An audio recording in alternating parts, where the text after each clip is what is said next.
What's going on, you guys? Welcome back to EP09. Alright, this is it. The 2023 Mr. Olympia weekend is less than 1 week away, and it's time for my predictions for the men's open lineup.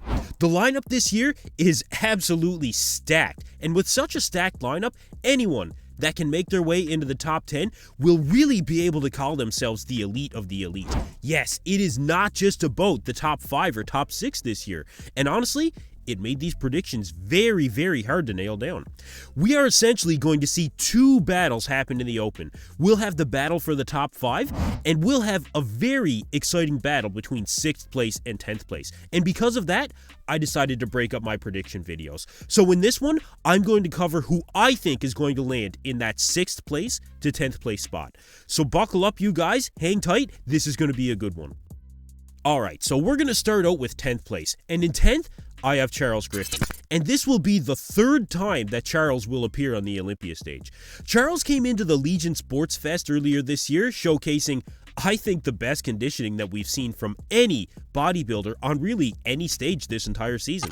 Charles does have some very strong body parts and some very strong poses. His back poses can really compare with the best of the best in bodybuilding. The quads are much improved since last season, and he has perfected the vacuum to the point where his waist really looks like it's come down in size entirely, from the front and from the back, and that really increases that overall aesthetic flow and that look of the X-frame especially.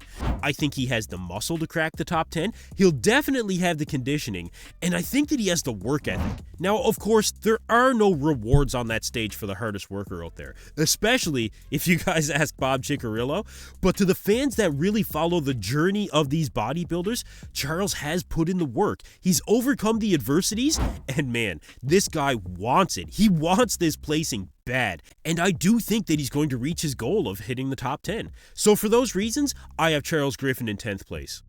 In 9th place, I have Tonio Burton. Now, Tonio, I will say, is the wild card in this lineup. He could be anywhere from 9th place to 6th place, in my opinion. In terms of shape, symmetry, flow, and conditioning, he is the definition of what the judges are looking for. On that criteria alone, Tonio could be a top 6 competitor, which is what he's shooting for, by the way. Now, the reason I have Tonio in 9th place is because I believe that at the end of the day, bodybuilding is a muscle contest first and foremost, and I just think there's other guys out there ahead of him that just have more muscle and bring comparable condition and decent aesthetics. In the next year or two, Tonio is going to be a top 6 or even top 5 bodybuilder, and Tonio knows how much of a fan I am of his physique. But for this year, I gotta go with how I think the judges are going to see it.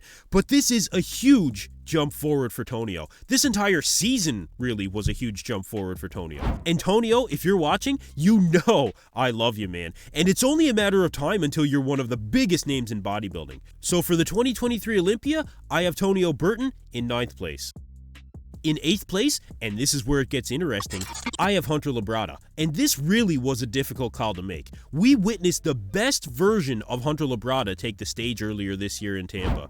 Hunter revamped his physique after he prioritized a whole food diet, midsection control, and vacuum training. Charles Griffin actually gave him advice on vacuum training earlier this year, and he really just changed up his entire training program. Although Hunter does have a ton of muscle, I think the competitors I have ahead of him can either match him or even out-muscle him, and I think that he gets beat on aesthetics in some of the poses. The overall flow in terms of aesthetics may not be as impressive as some of the other guys I have ahead of him, and as we saw in Texas, he did start to fade after a couple rounds of posing against Andrew Jack. And you know, the other thing about this prep with Hunter is he took a week off and he did like a mini vacation or working vacation over in Jordan around the 8-week out mark, and look, I really just think that that's time that could have been put to better use to prepare for the Olympia, regardless of if he was training or posing practice or doing all of these things overseas.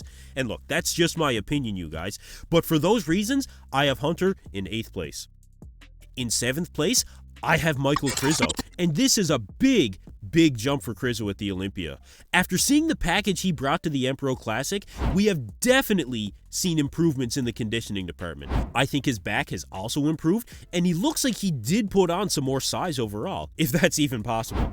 Krizo will be one of the biggest competitors on the Olympia stage. He's tall, he's imposing, he's definitely a presence. And although he's improved, there are guys ahead of him that I think have better overall shape and flow. I think there's guys that are comparable in terms of muscle per square inch, and I think he's going up against some juggernauts in the back poses and in the front shots. He's definitely a fan favorite, and I think he can keep moving up in the Olympia in years to come, but for now, I have Michael Krizo in 7th place.